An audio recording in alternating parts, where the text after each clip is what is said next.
To change the default folder where Google Chrome is saving the downloaded item, you will need to open your Google Chrome.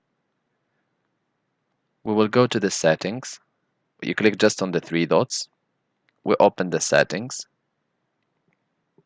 You will need to scroll down to the bottom. You click on advanced and we scroll down to the bottom where you see downloads.